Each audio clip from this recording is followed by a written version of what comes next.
Good afternoon, good morning. This is Mark Johnson from Loyalty360. I hope everyone's happy, safe, and well.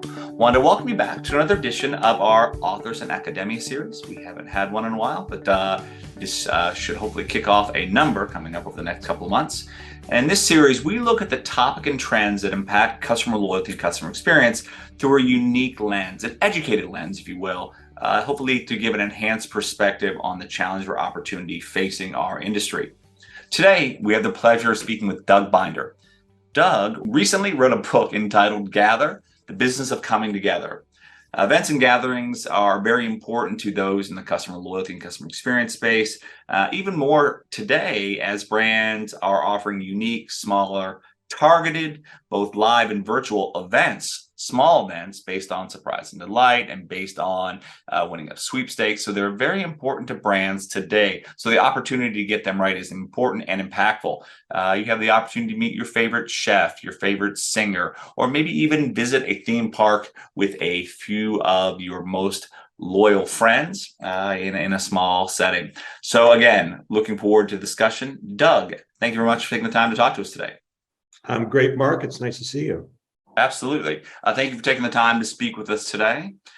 You recently published a book, Gather, The Business of Coming Together, based on your research during and after the lockdown, the COVID pandemic. Can you give us a brief synopsis of how the gatherings have changed and since COVID, and also an overview of the book? Sure. I wrote Gather because I think we all realized during the pandemic, the lockdown, how much we missed being together. So, certainly in the corporate world, we missed, traveling to conferences, product launches, sales, whatever. But, personally, we miss seeing family. We miss being able to be together at holidays. And that's where I with the book, I started understanding that people gather for the same reasons, whether it's business, whether it's personal, even other species. We all gather for the same reasons. Absolutely. Okay. When you look at gatherings, we run a couple different conferences during the year. Usually, we're back to one now. We had a gathering in September, good event traction, definitely bigger than it was in 2021, yet Great. Not back to pre-COVID levels, but a lot of people are expecting that over the next couple of years. How and when do you see getting back to normal? Or is there a kind of a new normal for hotels and conference planners? Yeah, the new normal seems to still be changing constantly. I think that the new normal will be hybrid. For a while there, we were thinking it was going to be hybrid first. Let's think about how our virtual audience is going to take this. I think that's shifted back to if folks are willing to sacrifice the time to travel and be in person, that they kind of deserve that special attention. So I don't think we're going to be hybrid first, but I think we're going to be hybrid always from here on out. Okay, interesting. And when you look at that, people who may have kind of a discomfort with in-person events, how do you manage that? Just is it having the virtual option? Is it giving them the option to maybe watch things, on demand afterwards? Yeah, I mean, it's building that virtual component if they want to be live, and if you're going to put something on their calendar, make it feel live for them. So, if they're sitting in their offices, their home offices, their bedrooms, whatever, give them a way to add their voice or to interact with the content itself. If you're going to go on demand, it's a lot simpler. It's just, go download this session whenever you want and take it in. So it's really, I think, about understanding what the audience wants. And, I think it's sort of shifted to, here's not what the company wants to tell you. Here's not how we're going to plan this. It's, what can we do for you? So I think it is becoming, if you want to build loyalty, is really treat the audience like they are part of your community, part of your family. Okay. In the book, you talk about figuring out who is gathering and why. Obviously, it's very important. It's similar to something that we see in customer loyalty and customer experience, is this focus on personalization. So understanding what individuals may want, as we just talked about, being able to listen to them, truly listen to and understand them, their disparate needs, their interests, why they're gathering, and they can be quite different. How do you see that? What is your take on this? Well, I think that we already collect a lot of data about our attendees. So, we kind of know where they are if they're in a conference space, and certainly in a virtual space, we know exactly where they are, how long they're spending there, who they're interacting with, even if deals get done. There's a lot more we can know about these folks beyond their job title, beyond their, the sales cycles that they follow, beyond their, decision-making abilities, and really understand, what are their motivations. Folks are willing to give up more of their personal data, their personal interests in return for that personalization you talk about. So let's go deeper. Let's talk about what really motivates them, what really drives them.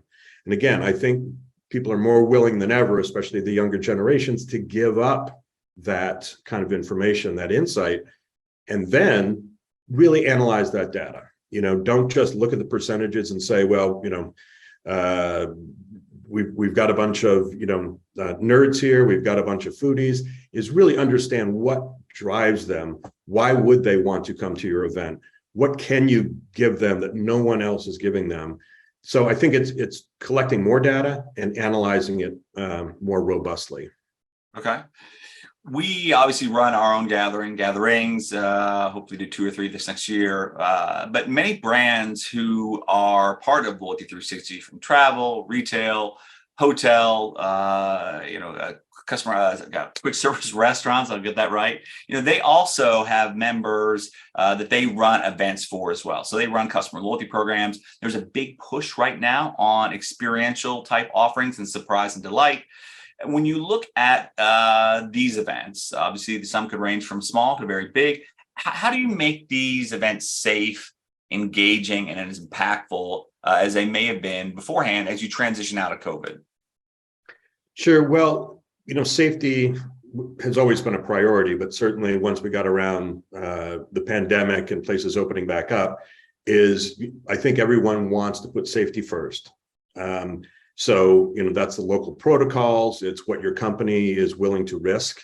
Some are, more risk averse than others. But if you can establish the safety, then I think you can bring, the engagement and the impact. Again, going back to understanding your audience, giving them what they want. And how do you figure that out? Well, you ask them. What can this event bring to you? What do you want to get out of it? Is it networking? Is it deals? Is it, just the experience of being together?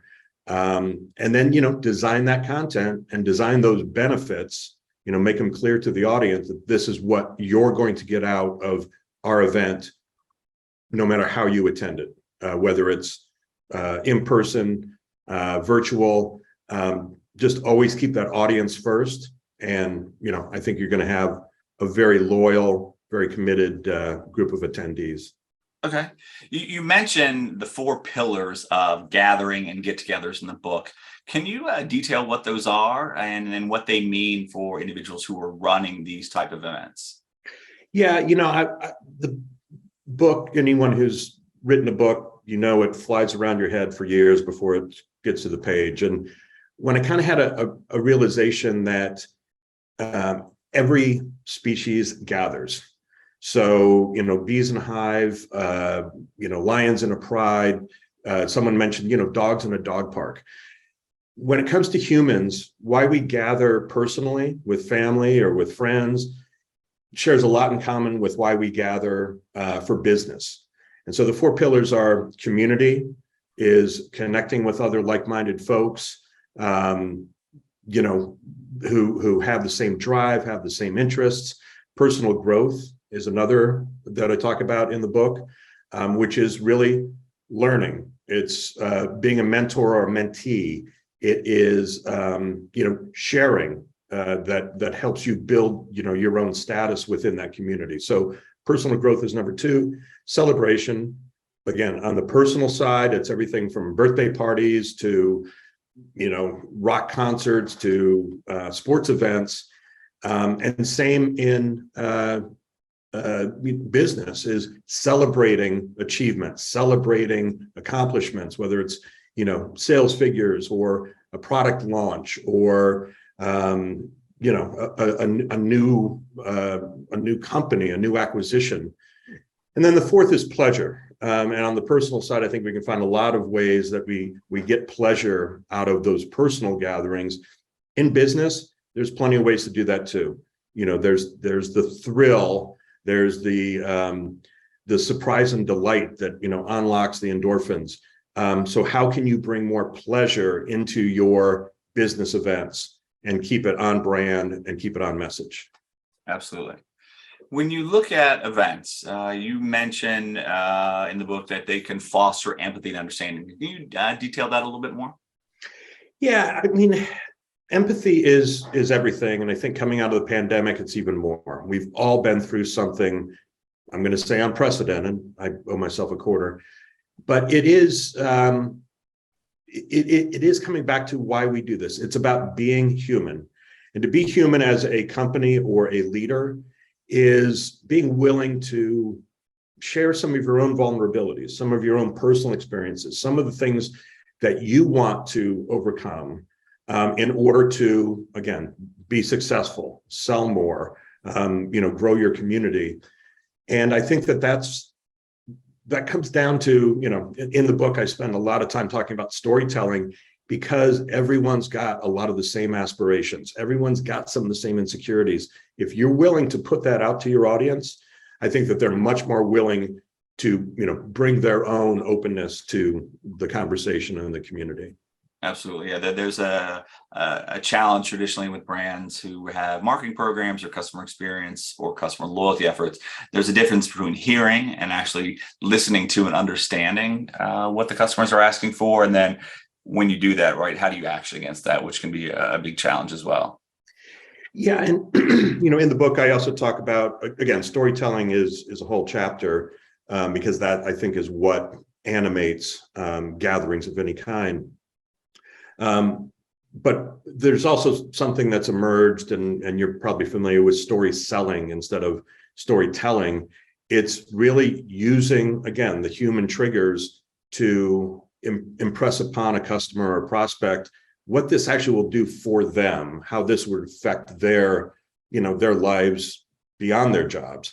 So, only I think with the face-to-face and even what we're doing here, can you really get that story selling across? Okay. When you look at kind of blending the virtual and in person, right? There's a lot of things you get in person that are advantageous, and there can be also with regard to the virtual components. New technologies are something that we're somewhat familiar with in the meetings and event space. A lot of times you get sold something that may or may not actually do what it needs to do. But, how do new technologies and the strategies that can augment these new technologies, impact the way gatherings take shape? Yeah, I mean, my take on technology, and again, I've worked mostly with technology companies over the last 20 years, is make sure that whatever technology you're taking is not an impediment to the human connection. Event apps before the pandemic, a lot of times, I'd see people who were just so into gamification that, they take pictures of their feet in a general session, post it so that they get 50 points. That's not bringing people closer to your brand and your message.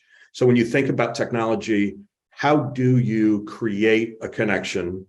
How do you get to know your attendees better? How do you give them a better experience through technology? So again, I think that there's tons of platforms you can put together.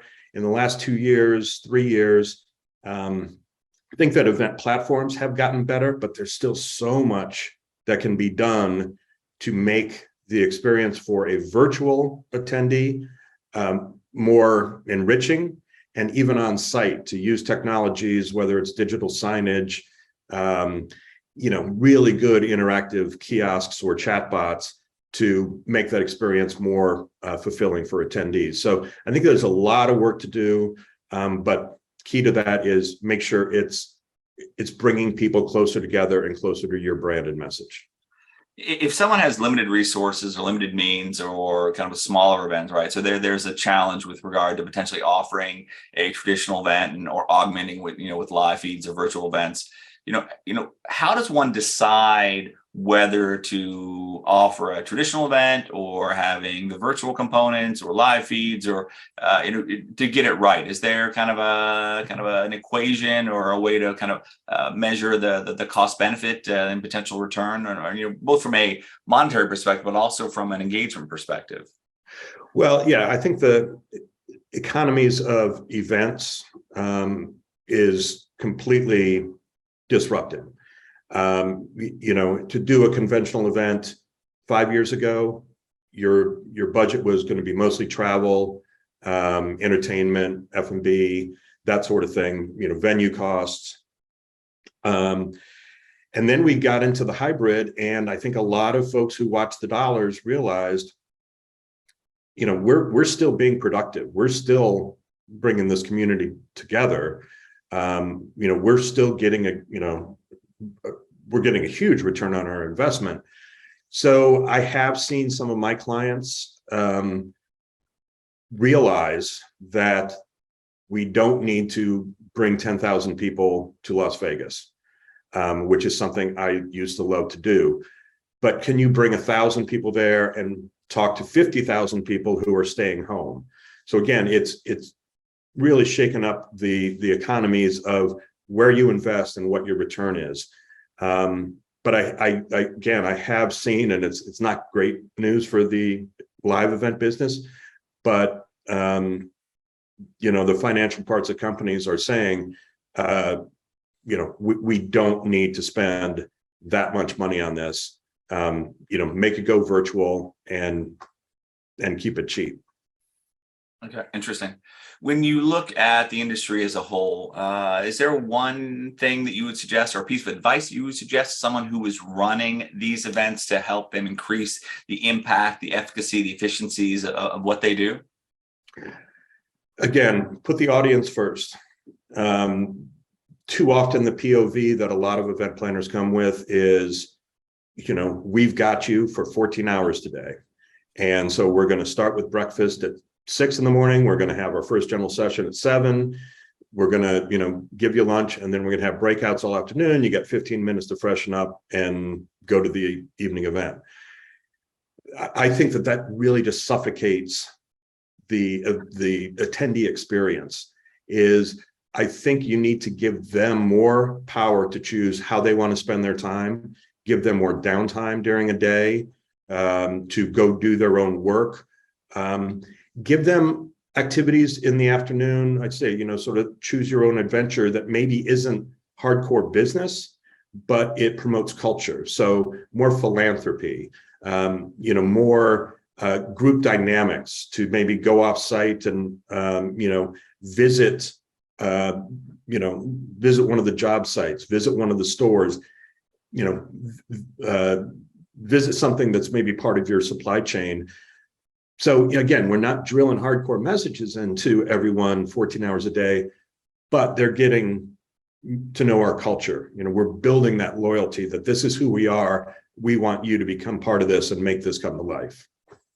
Okay. What is the biggest challenge you see or you've seen when supporting a running event? Boy. I think a lot of times it's consistency. Is when you do events, sometimes you're planning for 9 months, 12 months, and the needs of that event that far out are going to be very different by the time you get on site. Whether it's market factors, whether it's your own company factors, whether it's a pandemic, I think that the challenge is to be consistent, which means you have to be flexible and agile, and be willing to accept that change. And I think that takes, just foundationally, when you set up an event and an event team, is bring that home is, guys, here's what we think we're going to do, but everyone hold on tight because, the world is going to change, between now and then. Absolutely. What's the biggest blow up you've ever seen in an event? Biggest blow up? Yeah, the biggest blow up issue, faux pas. What's the Well, funny? again, I talk about that in the book a little bit. Is it's those accidents that happen or the unexpected that happens where you can change the tide of your event.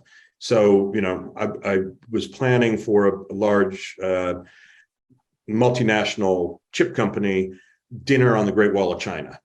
And, out of nowhere, this thunderstorm rolls in, there's lightning all over the place. Security's running up the wall to try to get everyone to come back down, about, 400, 500 people. They all get down. It's still lightning and thundering everywhere, and the buses are locked because the drivers have gone to dinner. So, that was kind of a challenge, but what you do is, again, be agile and flexible. So, the servers now become bartenders. The entertainment now is going to be sort of marching entertainment. I mean, it's how you react to that having dinner on the Great Wall was awesome. But when you see that weather, when you feel that, that isolation that really builds community, that became just one of the most memorable experiences for me. But, when I run into some of those clients, we still talk about those moments of just sheer panic that turned into a really great night. Absolutely. Yeah. And I think that's one of the things that we realize, that if a mistake happens and the realization has happened, just live with it, apologize. Most people will have empathy and apologizing that it happened, maybe laughing about it a little bit and then kind of proceeding. And there's nothing you can do at the time to address and to change what happened, right? You just have to accept it and kind of move forward. Absolutely. And I've used this, in my customer service days as well, is that if you have a customer who has an issue, you can either fix it or you can turn that issue into something that is going to make them just rabid fans of your product, your business, your culture. And it goes back to my earliest days at Disney where, things happen. People have a bad day. And again, I can just fix it, or you missed the parade today because your son, face planted coming out of Space Mountain. Guess what? Tomorrow, your son's going to be Grand Marshal. And that just changes, the whole equation between a corporation and, a person. And we can do the same in corporate, I think. Absolutely. And the last question we have is, what one or two things would you recommend to meeting planners, the brands who are running events today or supporting events? What one or two things would you recommend to deal with this new normal? Respect your audience and their time. Time is so important, and whether that involves travel, whether it involves, like we spoke before about, an agenda, is respect your audience's time. Absolutely. Well, Doug, thank you very much for taking the time to speak with us today. It was great getting to know you a little bit, and also it was great hearing more about the book. I think it is very apropos for our audience, very germane, very relevant, because there is some challenging times with regard to meetings, especially those who are in customer loyalty, customer experience, and are focused on making sure they're as good as they can be. So this was a very insightful interview. So thank you for the time. Well, thank you, Mark. It's nice talking to you. Nice talking with you as well. And thank you everyone for listening. Hopefully have you back again for another of our Authors in Academia series soon. Thank you very much.